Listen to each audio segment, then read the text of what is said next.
అందరికీ శుభోదయం. ఆగస్టు 4, 2024 భద్రపల్లి మరియు కలికిరి మార్కెట్ సంబంధించిన సమాచారం. ముందుగా భద్రపల్లి ఇప్పుడు పలు బండిల వేస్తున్నట్టు మరి జీపీఎల్ బండి అధినేత వెంకటేష్తో ఫోన్లో మాట్లాడడం జరిగింది.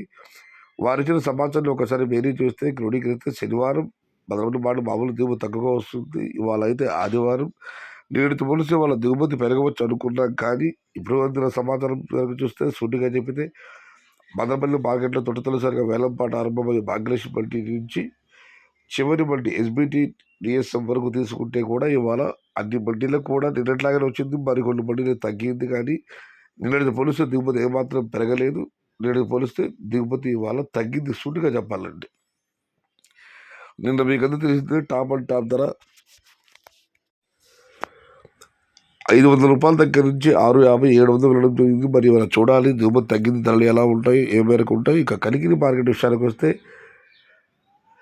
కలికిరి మార్కెట్ విఐపి బండి అధినేత అక్బర్ గారు ఇచ్చిన సమాచారం మేరకు ఈ ఫిల్టర్ బుడికాయలు అన్క్వాలిటీని మినహాయిస్తే 150 రూపాయల నుంచి ఆరంభ ధర, 320 రూపాయలు ముగింపు ధర, టాప్ అండ్ టాప్ 350 రూపాయలు. Today Kalikiri market tomato small boxes 150 rupees starting rate, 350 rupees ending rate. సమాచారం నచ్చితే లైక్ చేయండి, షేర్ చేయండి. Please subscribe my channel. భవదీయుడు సయ్యద్ షహతా. జై ఎన్టీఆర్, జై తెలుగు తల్లి. తెలుగే ప్రాణం, ప్రాణమే తెలుగు. సర్వే జన సుఖినో భవంతు. ధర్మో రక్షతి రక్షిత. అన్నదాత సుఖీ భవ.